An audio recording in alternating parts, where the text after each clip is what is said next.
I'm pleased to see you at this retreat. This is nice, wonderful. At least according to standard of rural area of Russia. Хорошо, мои дорогие, я рад видеть вас.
Great Master used to say, his teaching, his method, the path of the Masters, Sant Mat, is meant for the brave, not for the weak.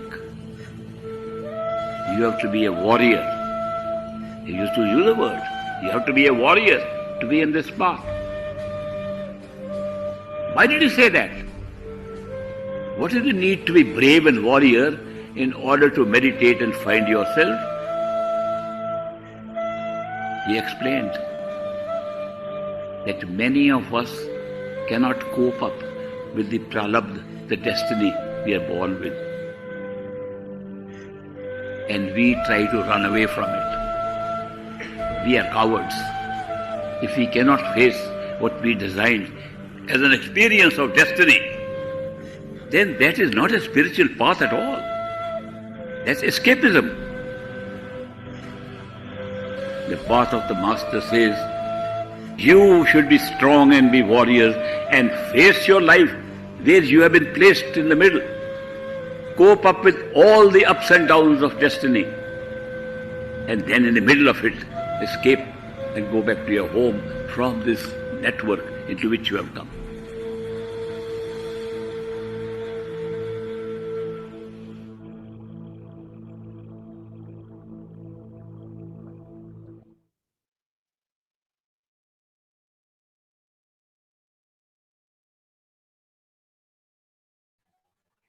Hello everyone, welcome to today's satsang.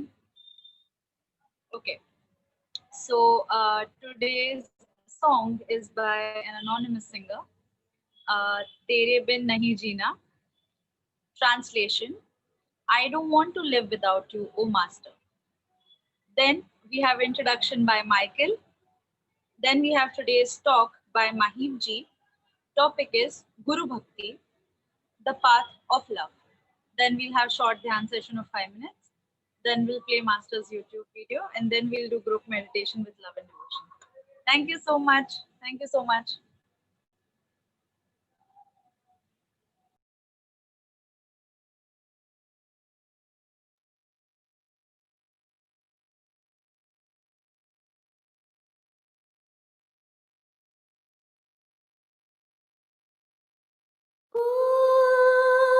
ऊपर खुदा आसमानी नीचे जहाँ सब है मगर हाय तुझे ढूंढे नजर तू आया ना आई खबर साथिया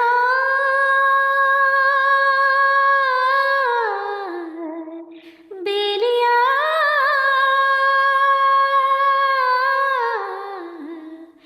साथिया बेलिया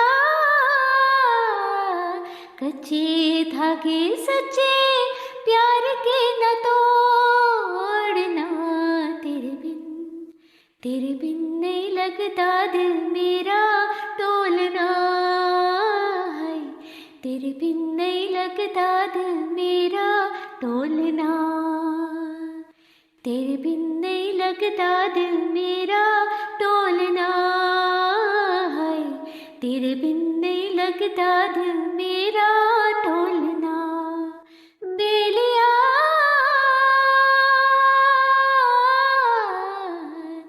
कच्चे धागे सच्चे प्यार के न तोड़ना तेरे बिन नहीं जीना मर जाना टोलना है तेरे बिन नहीं जीना मर जाना टोलना बिन तेरे सावन आया झूले पड़े झूले हम झूल न पाए बिन तेरे सावन आया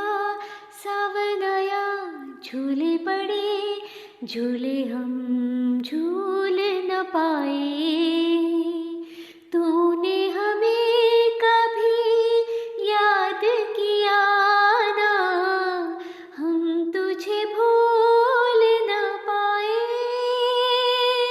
है तेरा इंतजार तू मिले एक बार मर के भी अब तेरा हाथ नहीं छोड़ना तेरे बिन नहीं लगता दिल मेरा टोलना है तेरे बिन नहीं लगता दिल मेरा टोलना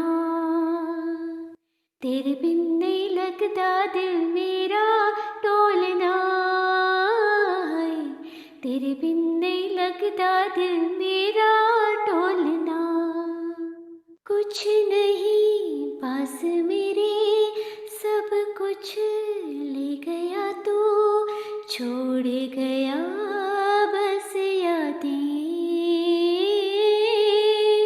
कुछ नहीं पास मेरे सब कुछ ले गया तू छोड़ गया बस यादें इतने गीत थे इन होठों पर अब कितनी फरियादें तू कहाँ खो गया बेवफा हो गया सच बता प्यार में दिल नहीं तोड़ना तेरे बिन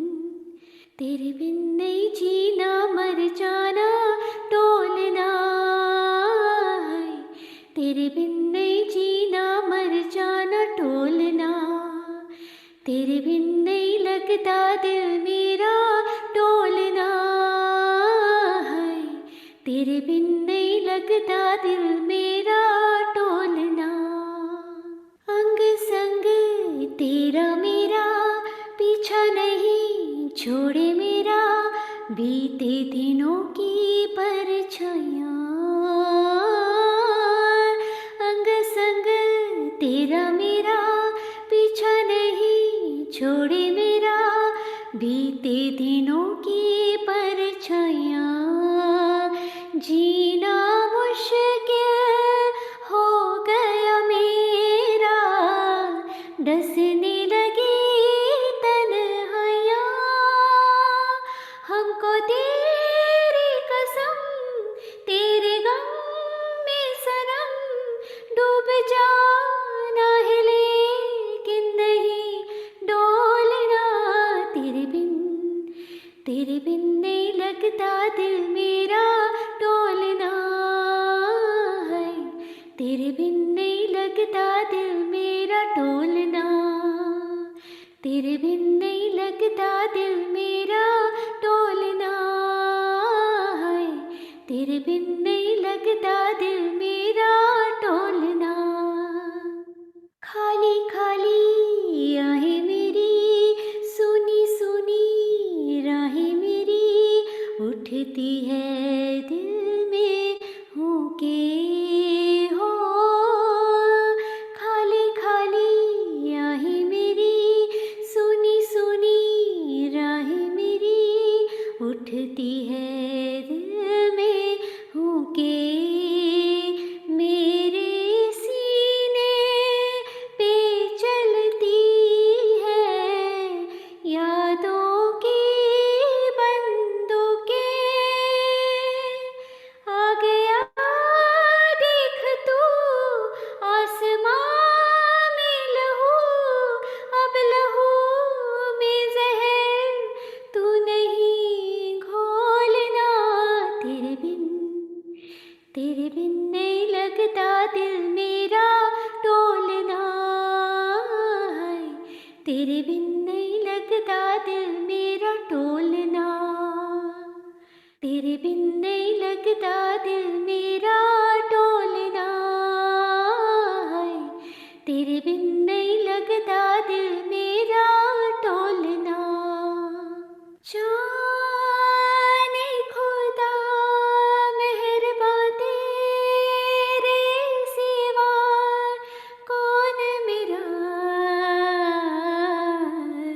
कदी ना होवी जुदा, तोड़ी ना साथ मेरा।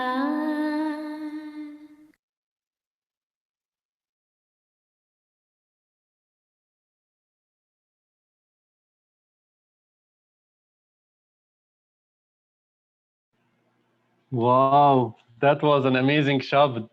So godly and so beautiful. I loved it so much. Thank you, Anonymous. Please do more. We love it. My dear holy family, welcome to satsang. Welcome where we all sit in the presence. This presence has no separation. Why does this presence have no separation? Because when we think of our total master, we become part of our total master. And if our master is total, is totality, then we are also, there is no separation with us.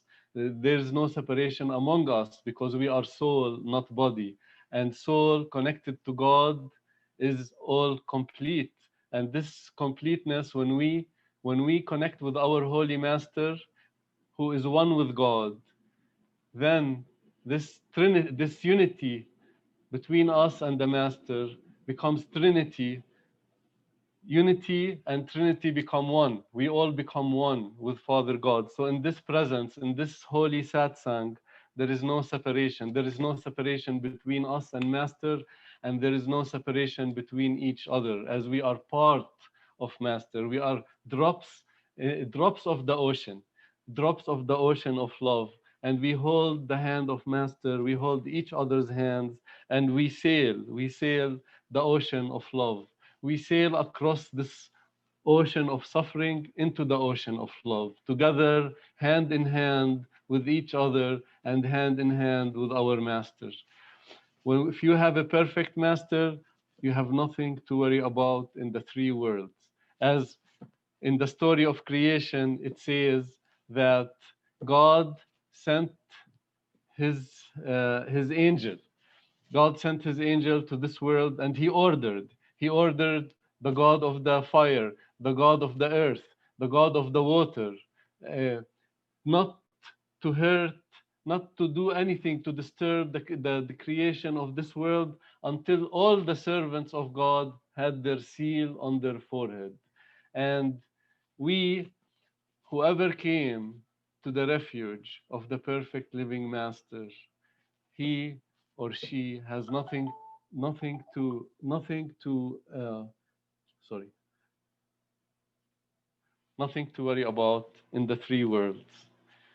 All truth, all wisdom comes on us when we sit together and connect with our Holy Master.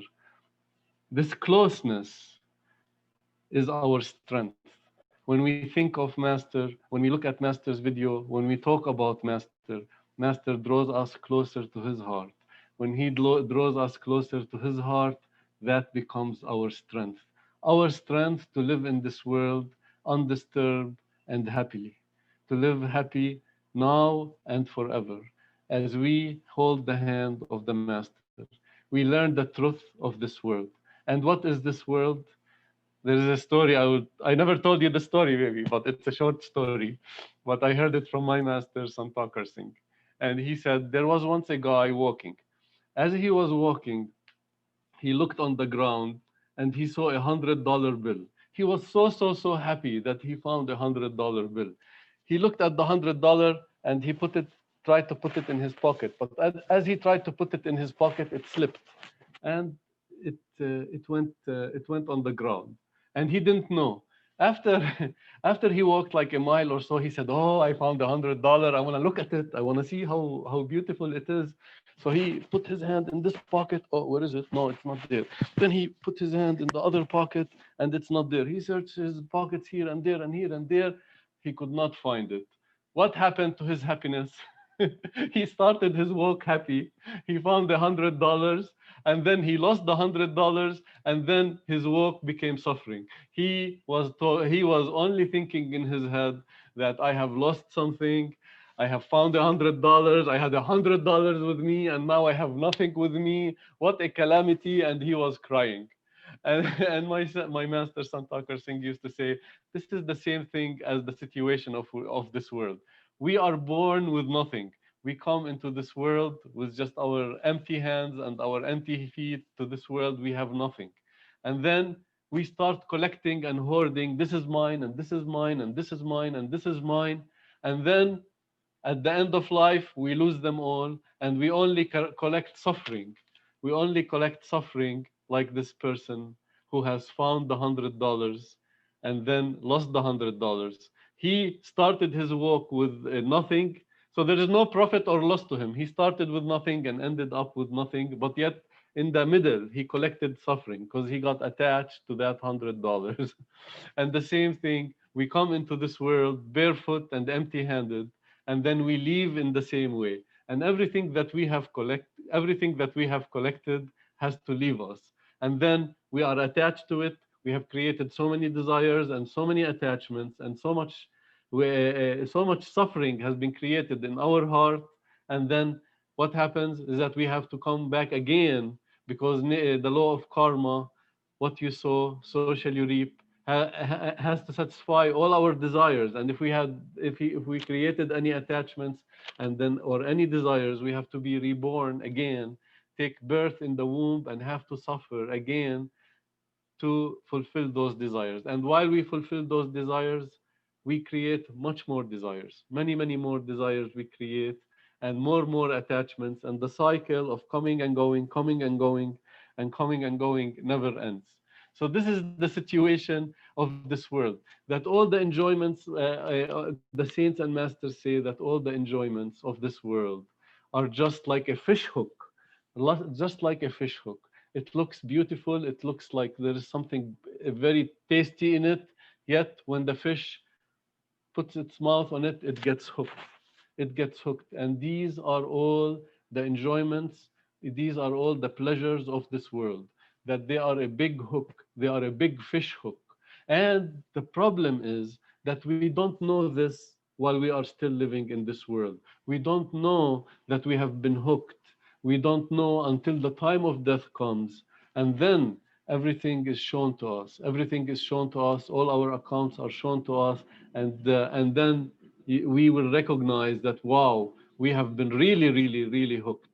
That the higher the pleasure is of this world, the bigger the hook is, and the bigger the payment is. Nothing here, nothing in this world is for free. Everything has a payment. Everything has a big price. Every enjoyment of this world has an equal suffering on the other side of the scale that has to balance it. So no matter how much we enjoy here, then we have to suffer. That's why the saints and masters say that this is it. This is it. Come to me. This is why we have to seek ye first the kingdom of God. Seek ye first the kingdom of God, and everything else shall be showered upon you. That whatever you need from this world will be provided to us abundantly. But first, we have to seek the kingdom of God. Seek ye first the kingdom of God, and everything will be showered on to us. This is what is written in the Holy Scriptures. This is what is written in the Holy Bible and all the Holy Scriptures. That the human being here, it's a very, very short time. It's like a bubble that comes and goes, and we have to make the best use out of this bubble that comes and goes in a second. Just like a bubble comes and goes in a second. If you remember yourself when you were 2, 3 years old, and now we are in middle of life, and it looked like when we were young, it was like yesterday. I still have memories when I was 5 or 6 or 7 years old. Even I have memories from 3 years old. And now, look, it's the middle of the age, and soon this bubble will burst, and then life will be no more in this physical body. So now it is the saints and masters say, now it is the time to collect our treasures. This treasure will stay with us for eternity. Every moment that we use to connect ourselves with our Holy Master, where the full power of God lived, then we are gaining something. Some treasure is gaining. We are preparing for eternity. We are preparing ourselves for eternity. The sooner we become billionaires in God, the sooner we will merge with God. As no one can merge with God except with an empty, with a white soul, that all our karmas have to be paid and then squared off by the master power, and our soul has to be cleansed. All our anger, all our lust, all our ego, all our attachments, that has to all be purified. And how does it get purified? Just by thinking of our master, connecting with the holy Shabd, connecting with the holy Shabd. The more we do it, the more we progress on this path. The more we will say goodbye to suffering. We will kick suffering in the butt and say goodbye forever for suffering. What is the condition for that? Is that we have to have a pure heart. We have to keep on cleaning ourselves, annihilating ourselves, as in order for there to be a light, there has to be a fire. So our old self has to be burnt. Our old self, our ugly self, our self that has all the rubbish in it of the negative world has to be burnt, and then this fire will be changed into light. And that's how it is on the path of the masters, that our old self has to be annihilated. Our ego has to go. Our anger has to go. Our lust has to go. And this is a process that needs perseverance, needs consistency, and needs regularity. That no, Rome is not built in one day. Rome is not built in one day. There is the time factor. That is why we cannot lose heart. We cannot lose heart if we have to suffer some type of a karma out in the world. In this world, there is problems, there is worries, and there is diseases. You know, husband fight with wives, and wives fight with husband, and then our egos come. How do we live in this world and pay off our karma? Just like I said yesterday, that thinking of our master brings us closer to his heart. That brings strength. That brings strength. Connecting with the Shabd brings strength. Doing seva brings strength, makes our soul powerful, makes our soul powerful, that even if we get jabs, even if we get hit by this world, just like yesterday I said the story of two fighters, one who is very strong and one who is weak. The weak one, when he gets hit by boxes and jabs, then he starts crying and he faints. But the strong one, as you see in the ring, there are strong fighters, and you can see them second after second they are being hit, but that they withstand all these hits on them. And this is what master does to us when he gives us strength from inside, that we go through our karma, and wherever we got hit with our karma, we don't feel it. We go through it easily. We go through it easily by the grace of the master. This is the secret of life. The secret of life is to live in the master, to live in the master, to enjoy the holiness of the master. This morning I played Sant Singh, my holy father, and just looking at him brings so much joy to my heart. My heart starts singing. My heart starts singing when I look at my holy father, who took me out of the rubbish of this world. He took me like a, how do they say, like a hair out of the dough. He took me out of this garbage can of the negative power where I was suffering. I was suffering so much. I was suffering because I was feeling lost. I was feeling lost. I didn't know what to do, and whatever I tried to enjoy in this world brought big suffering to me. I remember those days. I remember those days when I used to be very, very angry, and I remember those days where just it's a weakness of the soul. And then I remember the day that my master Sant Singh found me, and when I got initiated by him, how everything changed, how our sanskar karma changed. You know, that's what you know what the sanskar karma is, the karma collected from all the past lives. People create an attitude. This is called sanskar, sanskar karma, and that the master can change that. The master, with his power, with his shabd, with God in him, can change our attitudes. That our attitude toward life changes. We take a turning point, and instead of looking towards depression, looking towards misery, and looking towards dullness and death, we start to look towards life. We start to look towards happiness. We start to look towards hope. Hope that we have found the solution, because the solution is only with the master, is only with the master. And connection, life is in the master. Life is in the master. It is not in this world. That life is in that this outer world is ruled by the negative power. It is ruled by the what you sow, so shall you reap, ruled by suffering. But when we come up here to the doorway of the kingdom of God and sit here in the lap of master, then we are going inside, and that is the life of enjoyment. That is the life of enjoyment, and then we can start to enjoy here.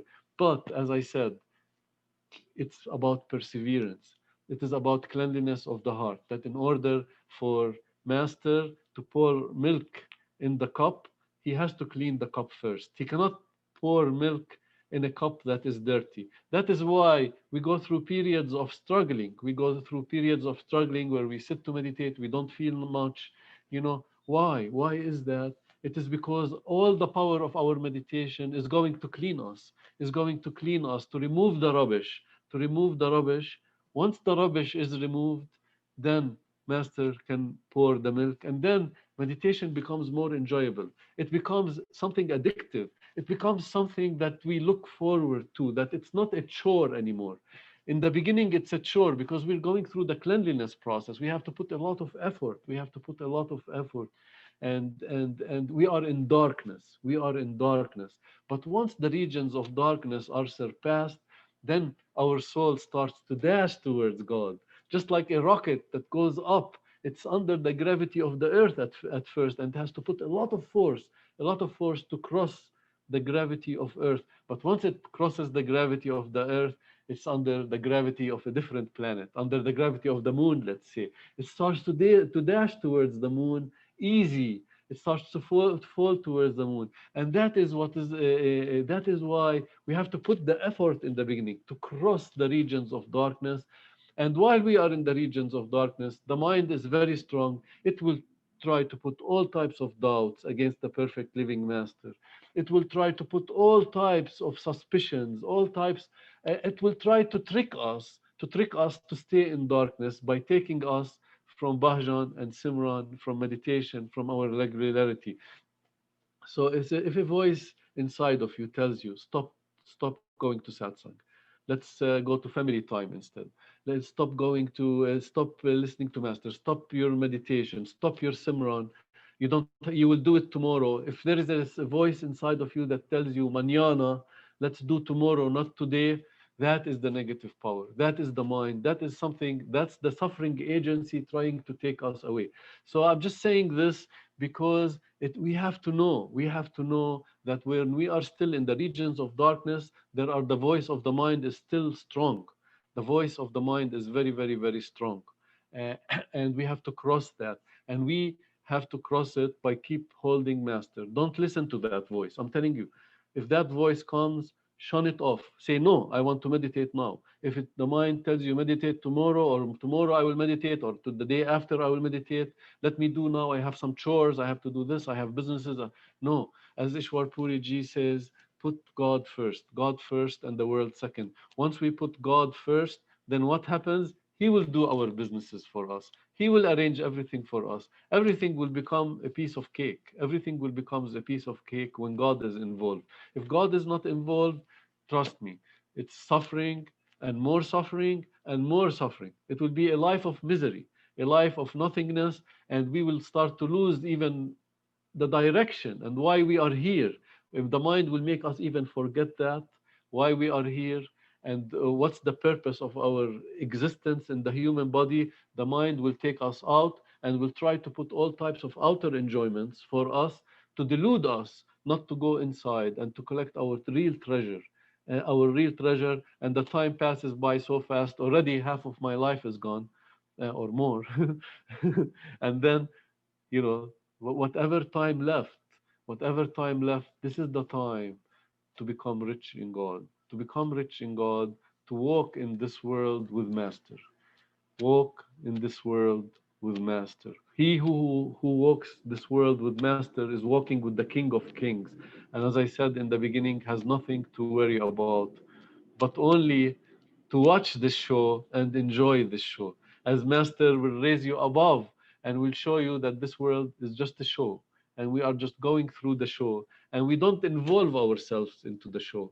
We just, as Dr. Chant says, we have to rise above the truth of this world. The law, what's about the arguments. This one is true or that one is false. We rise above the local truth. We rise above the local truth, as Dr. Chant says, and we just see it from above. We don't involve ourselves, and this is right, and this is wrong, and this politician is correct, and this politician is wrong. Why add negativity to ourselves? We just watch the show, enjoy the show, and keep adding master to our heart, keep adding master to our soul, moment by moment by moment, and that is where the real enjoyment, that is where the real joy is, and that is where the real life is in God. Life is in God, and then we will start to have levels inside where we enjoy Master all night, where we see Master, So there is no separation between us and Master, because Master will make himself visible inside of us, and we can enjoy his presence. We can enjoy his presence as the lovers of God. They sit on the door of God all night long. All night long, they try knocking on the door of Master and God. And if you do that, if we sit all night long, what happens? Then Master has to open the door and throw a cookie. You will see. Try all night. Try to sit at his door all night as much as possible as you can. and he will open the door and throw a cookie. This is for sure that for those lovers of God who cannot rest, they cannot rest, they cannot put their head on the pillow if they have not had some drink inside at night. And they stay up knocking and knocking and knocking. Please open, please open, please open. I'm here, I love you, I love you, I love you. Open, open, open. And then the door ultimately opens. He opens the door because he is what is Master? Master is love, Master is grace. And he is, if we miss him one, he misses us 1,000. And if we go one step towards him, he goes 1,000 steps towards us. And he is just waiting moment by moment to embrace us. He's waiting moment for moment to embrace us. And he is also embracing us inside. But maybe on the outside, sometimes we do not see because it's a process. It's a process that he has to work on us. He has to clean the vessel. He has to clean the vessel. But when we are meditating, we are surely in his lap. We are surely in his lap. We are in the lap of God when we meditate, when we think of Master, and when we do the Simran. Okay, this is my... Maybe later on, maybe shortly after they start seeking. It depends, because seeking is not a one-time thing. It takes place in several lifetimes. One keeps on seeking, and when the seeking is intense, and it is accompanied by a feeling of disillusionment from this world. This is not my place, I belong somewhere else. When that feeling comes along with the seeking, the Master appears in his life. He makes them seekers the same way. For 7 generations, you become beneficiary of so many other souls too. They get marked that way. So the question, I read somewhere, very nice, it's not that God qualifies, that God chooses the qualified. He qualifies the ones he chooses. So of course it's a semantic thing because the mind likes the semantics, otherwise the process is in no time, so it's not one or the other. It's the same thing. Yes, that urge comes, and that's an intense form of seeking. When the feeling that you want to have, to look at the Master, to meet him, that's a good form of seeking. When you miss the Master, it's a form of seeking. A good form of seeking. Okay? No, Master is there and here at the same time. He doesn't go and come. He's here and there at the same time. You see him in his physical body here, he's in Sachkhand at the same time. We don't know that, but he knows. We can't see that, but he can see. He can see Sachkhand and this world at the same time. We can only see one at a time. That's why we feel he has taken us to Sachkhand, but he's been there already. Okay? Swamiji of Agra in one of his poems says, I'll quote in Hindi and then translate for you. Ek janam gur bhakti, janam dusre naam, janam tisre turiya pad, chauthe mein nij dham. It's from that statement of his that people began to talk of 4 lives. Translated, it means 1 life is good enough for developing love and devotion for a Master. 2nd life is good to get initiated and work on it. 3rd life is good to reach the universal mind state of Turiya Pad. And the 4th life, definitely you should be in Sachkhand. Now when he laid out this, it was a general statement that this is not a 1 life program. It takes place that you can have an experience of love and devotion, then you experience initiation, then you experience growth inside, then finally you go back home. So the time period was not laid out a hard and fast rule. On the other hand, my father, as a personal experience he had, that he did not attend a satsang of Great Master. But in that Great Master said, no person who's initiated ever comes back in more than 4 lifetimes in the physical world. So he went back to Great Master after that, and he said, Master, I missed your satsang today, but I heard that you said in the satsang that no person who's initiated by a perfect living Master ever comes into this life more than 4 times, 4 lives.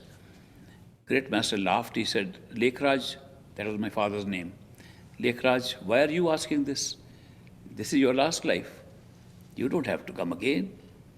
And my father said, but Master, I was asking this question because maybe I like to come the 5th time. Is there a bar on that? And he said, why would you like to come on the 5th time? He said, I hear Master sometimes come again and again. And if you choose to come again, I would like to come back again with you. So Master then explained, great Master explained, that if a person who's initiated follows the directions of the Master, does meditation as is advised, and follows the dietary and other small restrictions he places to keep the discipline of meditation intact, if he follows these directions, this is his last life. You don't come second time. Only if you cannot follow these directions properly, that you get a second life to complete the task. And if you leave the path and run away, only then he is called back to come on a third life. And if you go against the Master and say, this was all bogus, humbug, it's a fake thing, I don't like it, run away, then only you come on the 4th life. So he says 4th life is not the rule. The rule is one life. But there are instances where a person can come again. Okay. Well, the mind's nature is to question. Great Master used to encourage questioning. I find some masters, some people on the spiritual path say, don't ask questions, just follow. That becomes a cult. You know, that's not a spiritual path. Where you cannot even ask questions, where you cannot satisfy your mind and move forward, the doubt will always remain in your head. The mind's doubt does not go away just by itself. The mind's doubt, the great Master used to say, is like a snake in a basket. The snake wants to come and bite you with that doubt. But you put the lid on it, say, oh, snake is now gone. And even after a long time, you open the lid, the snake still comes out and bites you. So the doubts in the mind are like that. The doubts, and if you try to shut them out and say, no, I'm not supposed to question. I'm not supposed to question and get an answer to my doubt. The doubt remains and keeps on hitting you from time to time. Therefore, great Master said, you must clear your doubts. Sometimes he would say that people who are intellectual, who studied a lot of books, studied a lot of different paths, they have more doubts than people who have studied nothing. And therefore, they take longer to go over the initial phase of the spiritual path because they have to get all the answers to their questions. And they should get the answers to their questions so that the doubts disappear. The reason why masters answer the questions of the mind is because the mind is the only thing in our way.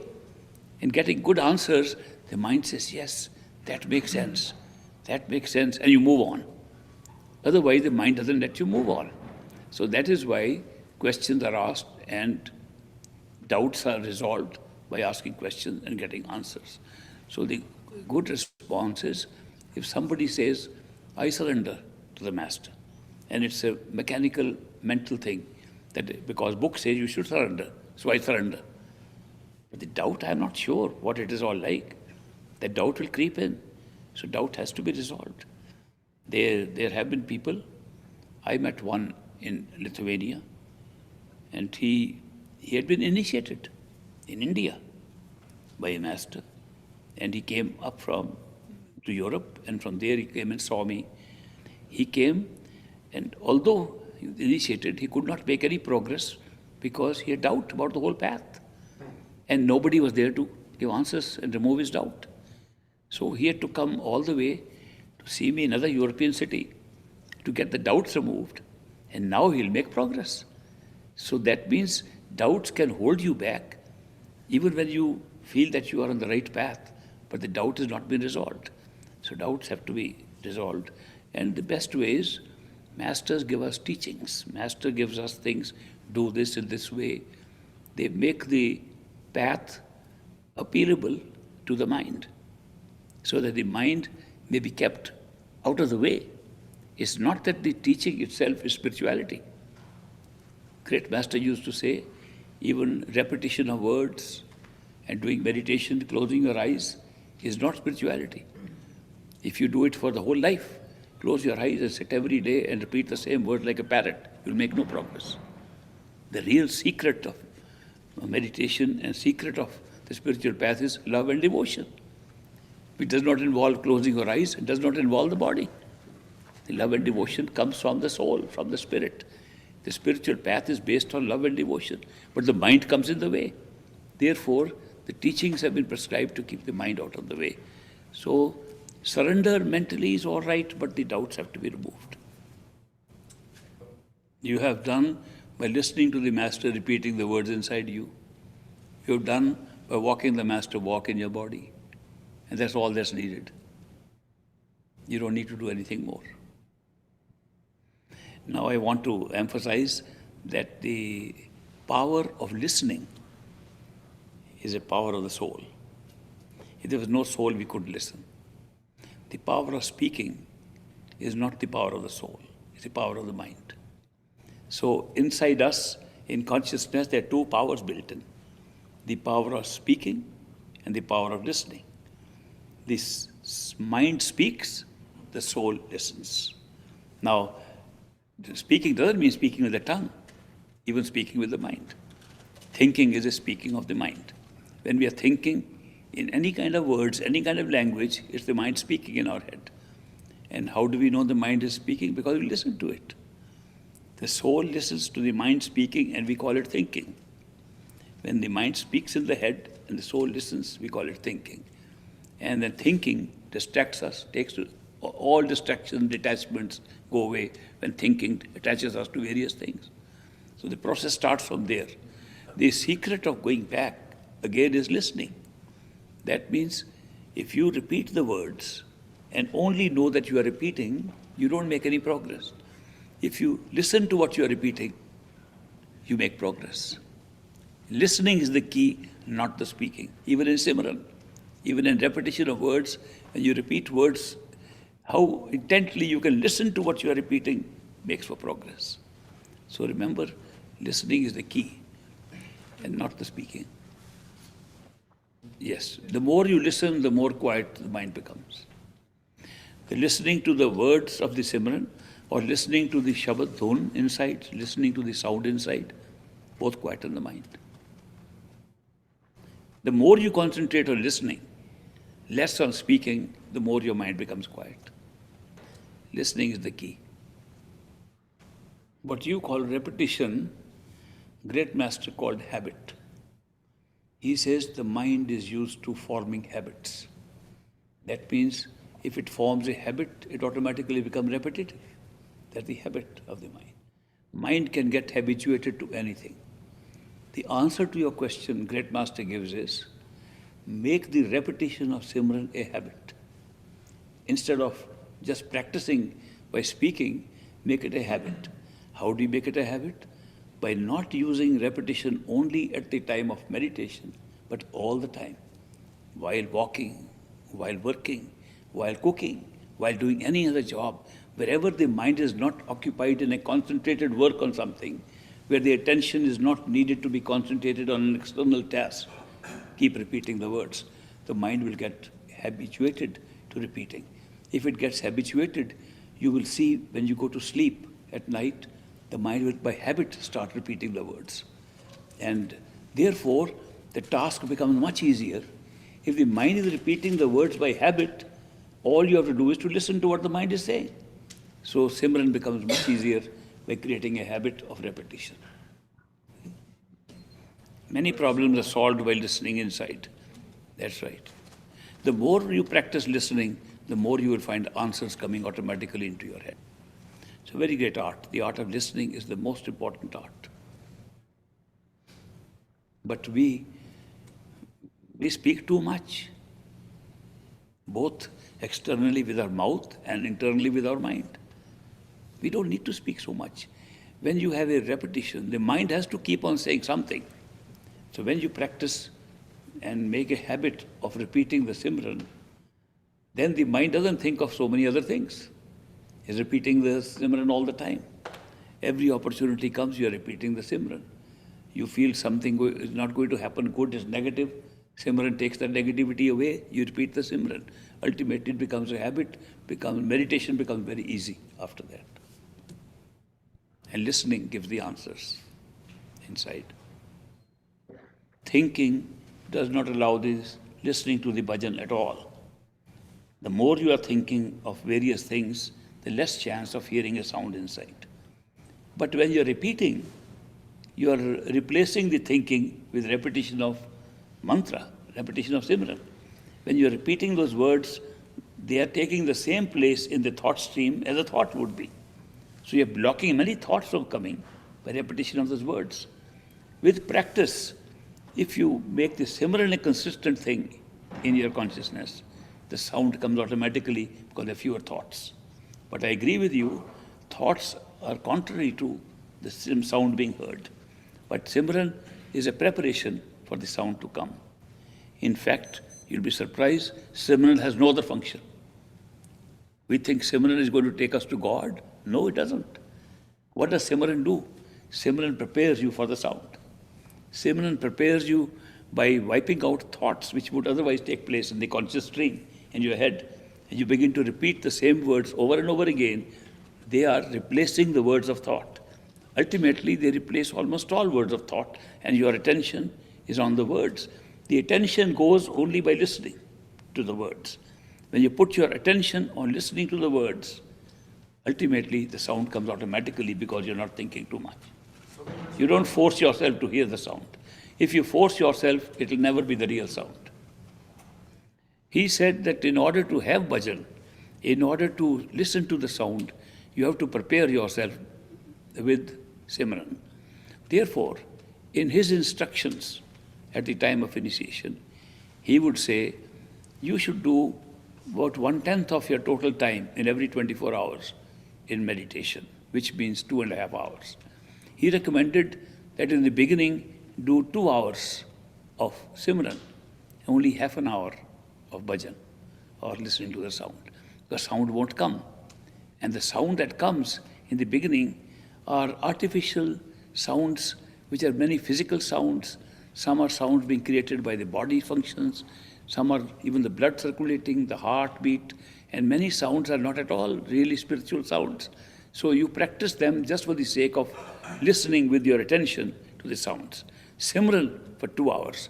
As you grow and sounds begin to become good and melodious and are no longer the physical sounds, you increase the time for the bhajan, decrease the sound for the Simran.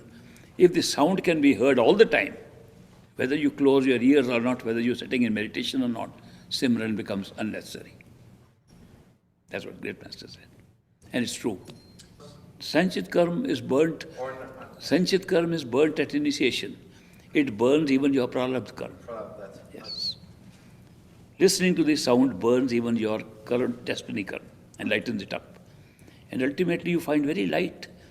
What happens is that karma is an experience. If supposing you say, my leg is hurt, got an injury, I don't feel the pain. You're not paying any karma off. If the leg is injured, you're not even feeling the pain. What kind of karma are you paying? When you have pain, you say, now I'm having pain, now you're being punished for what you did. That's payoff of karma. The injury to the leg is not the karma. The pain is the payoff of the karma. When you do more listening to the sound, the pain seems to disappear. The injury is still there. The external appearance of the karmic process is still there, but you don't feel it. Therefore, the karma is being burnt.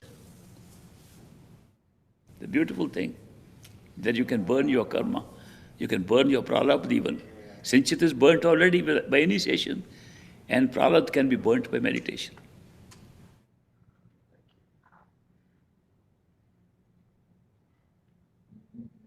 Nobody has any real karma. Only mind has karma. None of us has any karma. Our mind only has karma. Mind creates karma, mind goes through karma, mind goes through pain and pleasure, mind goes through good and evil. We identify ourselves, we think we are the mind, so we have karma. The masters do not have karma because they do not think the mind is their self. If we think the mind is not our self and we realize it, we have no karma either. There's no difference between the masters and us except awareness. They know it and we don't. The system is still the same. It's not that they have a different body, different soul, different. They're the same thing like us. But the awareness is that they know it. They know it all the time.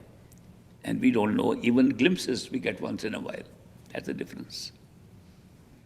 The siddhis that you're talking of, there are two kinds, riddhis and siddhis. Riddhis are inherent powers of energy within us, and we can deal with them with our energies. We come across problems every day, don't we solve them? We solve them with the energy in us. We have to overcome an obstacle, we jump over it. We have to solve a mathematical problem, we solve it. These are all riddhis. All these riddhis are operating from our energy centers below our eyes. Siddhis are a control over those riddhis, that you can siddh them. Siddh means to control them, make them within your own volition. So when you control these energies, then you get the power of siddhi. So siddhi powers are used by the energies below. They do not employ your awareness. In fact, if you use your siddhis, you move yourself away from awareness. And therefore, people who are disciples of perfect living masters, who've been taught not to go below the eyes in their meditation, when they employ siddhis, they lose the other benefits of meditation. So the advice is, don't go after siddhis and riddhis. Use the siddhi of the master instead. Somebody asked me, why don't you have proper white hair? I said, why should I have? Master should have. Right? Fair enough. White hair, if it comes by worry, he should have it. Why should I have? If the siddhis have to be used, why should I use a siddhi? Let him use it. So that's the surrender, that when you really feel that the master is within you and working within you, and you leave things to the master to do it, you will, like an automaton, like a robot, perform the functions. People will think you are doing it, and you will know master is doing it. No siddhis are needed for that. It all depends on the definition of God. What is the definition of God? Supposing the definition of God is a power sitting somewhere hidden from us, but who controls everything, has made up everything, exists in everything, exists in us, but we can't see him. That God you can never see. No human being has ever seen such a God. The only way to see such a God is to become God yourself. Because by the time you're God, there's nobody else at all. Where there is God, there's no one else. He's totality. Therefore, if somebody says, can man see God? The answer is no. But can man see God in some other form than God, but having the same godly qualities? Yes, in the form of a perfect living master. Because he will have all the qualities and awareness, not only qualities. He'll have all the awareness that God has, and yet he is somebody that can be seen. But not in the physical body, not as a being, you cannot see God. Therefore, we have made so many different definitions of God. They are man-made. Every person that I have ever talked to in my life who talks about God has a mental image made up by himself. Nobody has seen God. Nobody has talked to God. They talk to their mind and call it God. Therefore, God cannot be neither seen, nor spoken to, nor realized like this. It's all our mind. Ultimately, even in meditation that people are doing with various masters in this world, they're looking at their own mind and the universal mind and calling it the ultimate God. And say, we found the ultimate God, he was the universal mind. They're still confused by the mind and call it God. So the definitions of God are so different. So in the Indian pantheology of gods, they said, forget about it, we have plenty of gods. We have got Brahma, Vishnu, Shiva, we've got smaller gods. We've got a god who has an elephant head. We've got a god who's got a monkey head. We got all kinds of animals. The Greeks had so many, and the Egyptians had even more animals sitting there, giving dictation to other people. Dogs sitting there, and have you seen them? Birds and snakes. They were all conscious gods. In the Greek tradition, the god was always a human being. They never thought God as some invisible being. They saw Hercules as God. They saw these other gods amongst them. They were all human beings. Enlightened human beings were called gods. So definitions of God have changed throughout the ages in different cultures. But the religion, standard religion, makes us believe that God is separate from us, that we have to worship that God, and we can't see him, and we may sometimes speak to him and feel his presence, so they confuse themselves a lot by talking to their own mind and thinking they're talking to God. So messages from God come into our head. They're all mind's messages, mental messages. I want to see a single person who gets a message in a spoken word from somewhere beyond the mind. It's impossible. So that's why we get confused by the very term God. So I hardly ever use the word God. You might notice I say totality of consciousness, the creator. We called it God, ultimate God. Now, why do I say ultimate God? Because there's so many gods. When you are sitting in this world and you say, who is God that we worship in Christianity? He is the Lord of the astral plane. Who is the God that the Hindus say is Ishwar, Parameshwar, Niranjan? He is the Lord of the astral plane. Who is Allah? The Muslims are always saying, who gave us the Alam and gave Quran, the Lord of the astral plane. Why? He's the creator of the whole astral plane, whole physical plane, the creator of this universe. That's the definition of God. He created this universe. It's being created from the astral plane. They don't even have any idea that there's anything beyond that. Then other people say, no, this is not the real God. There's a higher God than that. Who's the higher God? Who created the three universes? Who created time and space? And you go up above to Brahman, and Brahma is the creator, the ultimate God. They're still confused. And I say, no, there's another God higher up. When you have an experience built upon layers of consciousness, every layer creates a different creator and a different God.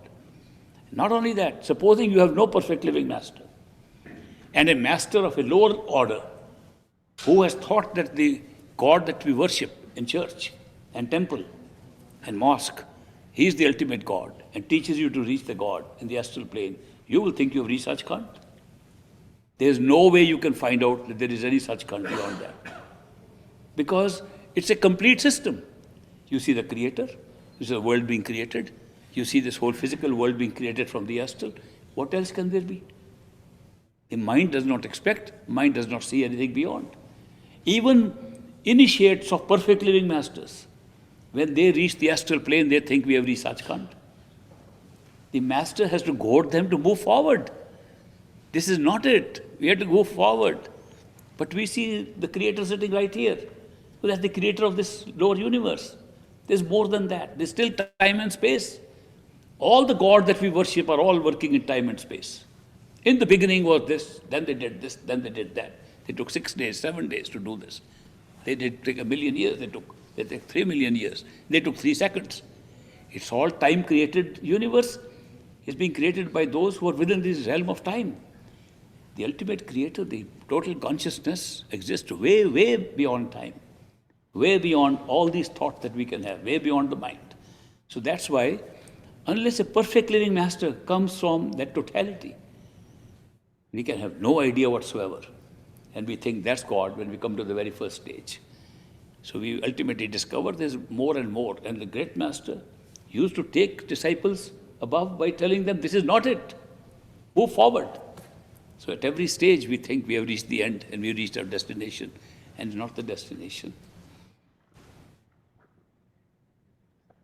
In some worldly activities we are very bright and quick. When it comes to meditation we are lazy. It's only for some things we are lazy, and we are very selective. The mind says, you know, we have plenty of time to do meditation. After all, we have bills to pay, we have to work, we have our social responsibilities, kids to take care of, other relations to take care of, business to take care of. We are working, we are human beings, we are ordinary human beings. We have to take care of everything around us. Meditation is a small part. We can't give more than 10 minutes to it. We don't have time. We're so busy, we have no time. And all our priorities go awry, all go wrong because of that kind of thinking. We are spending time and attention on things, and when we die, we realize, what did we do? These things are just disappearing right in front of our eyes. We took so much care. Oh, we have to get our house painted. This is very important. The window is breaking up. You die, the house is disappearing in front of you. Children are disappearing in front of you. Everything is disappearing. So what, I wasted all my life on this, and what is now appearing, I never gave any attention to it. It's too late. You're dead. The opportunity finished. So the great master and other perfectly masters come and tell us, now is the opportunity. There is that book, Glimpses of Great Master. They publish pictures of Great Master. And in the beginning of that book, they have put an autograph. I don't know if some of you have seen. It's in a book called Glimpses of Great Master of Baba Sawan Singh. And the opening, they have put a little oblong thing on which the signature that he wrote, he says, Mil Jagdish Milan Ki Biriyan. That's what he writes in Urdu. He says, meet the Lord, now is the time.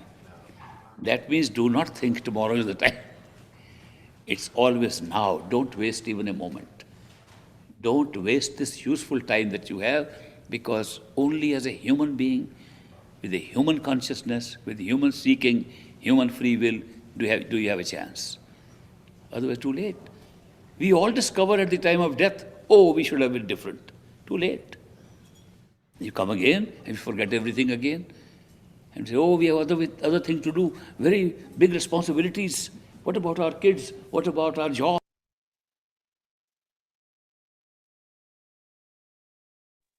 My dear family, I'm going to put a video of Master guiding us to meditate. I will put that like twice a week or 3 times a week for people who don't know how to meditate, how to concentrate on the third eye center. So I'll play it now. Thank you for coming to satsang. See you tomorrow for another holy day and holy God.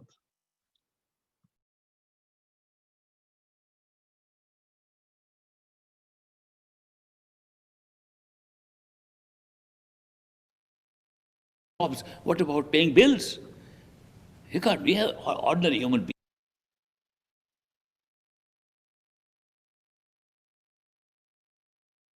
So now, if you follow with me, please close your eyes. Sit upright on your chairs or on the floor, wherever you are sitting. Upright, because the house should not tilt around. It's your house now. Do not move your house. Do not crack the walls. So be very still. And when you're very still, if you are moving your attention around other parts of the body, thinking about them, now pull it up to the head and behind the eyes. And think of nothing else but sitting in the middle of the head.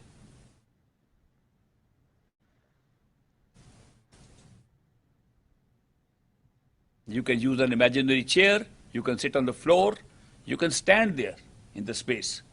But do not lower yourself below the eyes. Do not go to sleep, do not go to the throat center, stay awake at the eye level.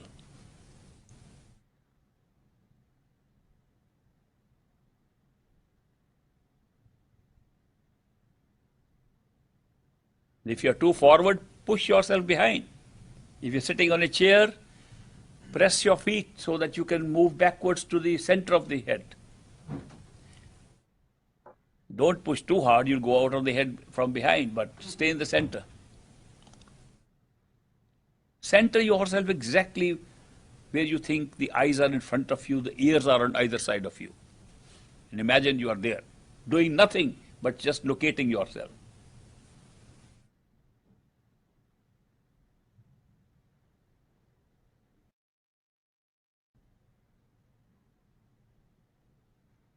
If any colors or pictures come in front of you, ignore them. Don't move forward towards them. Any memories come, don't look at them. Look at the center where you are. Stay at the center.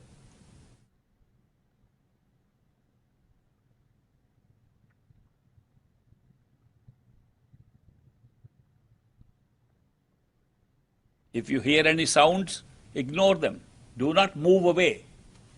Do not go towards the sound or towards any light or picture or color. Concentrate on being in the center.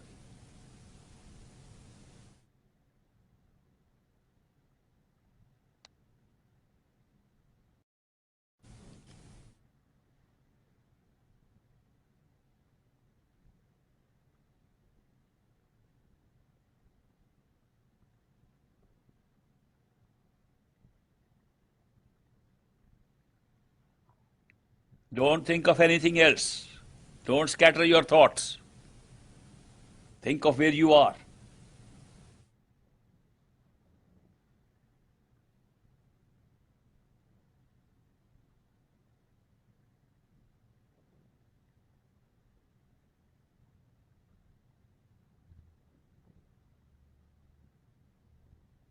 Ignore what is happening around you. Do not walk away with what you are seeing or imagining. Imagine you are in the center and doing nothing else.